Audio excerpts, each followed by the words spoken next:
Altro bellissimo esempio, il villaggio olimpico di Pechino. Ovviamente se andiamo in Cina non è che puoi fare qualcosa senza seguire i tramite del Feng Shui e per quanto guardi articoli in giro non ti dicono niente, non riesci a comprendere, ti dicono sì, qua è stato usato un po' il Feng Shui, sembra quasi quella cosa un po' esotica e qualche nostalgica forma, no, di esotismo messo giù così.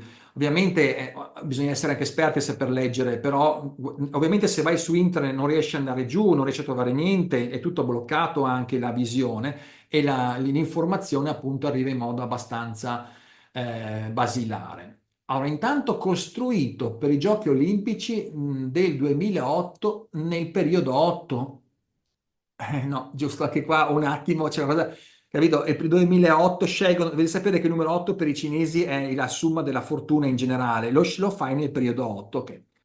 È l'asse imperiale, cioè la città proibita aveva un asse imperiale, quello asse io porto su, vado su perfettamente, mi trovo al centro proprio del tutto il quartiere olimpico. La strada è la stessa identica dell'asse, cioè non è che hai fatto una cosa a caso.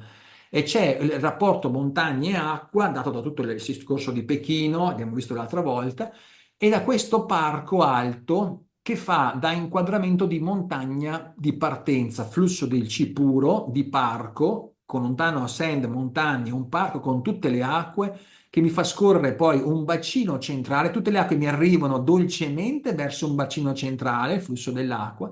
Questo punto è un Mintang molto grande, da dove tutto parte, da qui inizia la strada e si apre anche un canale laterale qua, che avrà sempre delle connotazioni stelle volanti, sistemi di cielo anteriore e cielo posteriore. Me lo fai entrare, me lo porti dentro con un flusso morbido per irrorare tutto il campo anche all'interno di tutta questa zona qui, quindi dalla parte poi legno est, il Mintang scende verso legno, quindi legno è caricante come energia. Ecco qua lo vediamo bene come lavora, come dire, spinge anche il flusso dell'asse a scendere, quindi l'energia inizia a scendere e poi mi arriva sempre dall'alto come crinale montagna verso la città proibita, cioè non è che hanno perso di vista questo, ci mancherebbe.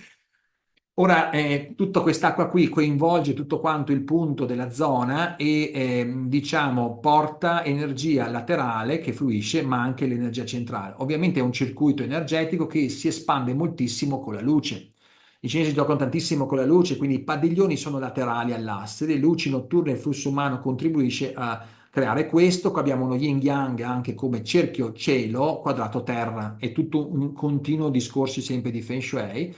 Ecco, devo dire che a me non mi fa impazzire tutte queste luci, devo dire che, come dire, l'architettura luminosa è un po' qualcosa, mi viene a dire, di Natale, natalizia, cioè nel senso che a me piace l'architettura che abbiamo in Italia, quando mi trovo queste cose le reputo molto sud-est asiatiche, diciamo così, però devo dire che hanno il suo effetto energetico, questo non è niente da dire. Questa è la piscina olimpica che è tutta fatta da queste bolle che si colorano di varie funzioni, di vari colori molto interessanti. E questo è il padiglione della piscina esterno, fanno numeri, scrivono, non so come li illumino, ma ci sia una cosa elettronica o luce all'interno che possono fare queste variazioni bella, notturno e deve essere comunque particolare. Questo è lo stadio che mi sono andato a curiosire e dico, ma come è stato costruito lo stadio? Perché ho guardato la struttura interna, è una geometria sacra, perché è quella robetta, sai che si usa per fare. Ecco, questa qua se te la fai, queste sono conformazioni, come abbiamo visto le conformazioni di geometria sacra che nascono dalla natura, ha ricreato una cosa del genere, quindi sta vibrando, mentre lo stadio è uno stadio potente, ellissoidale, che ha anche una sua bellezza, che si rispecchia nell'acqua, tutte le sue trasparenze, quindi devo dire un bellissimo lavoro, ma quello che voglio dire, anche questo è un potente circuito che abbiamo capito da dove deriva.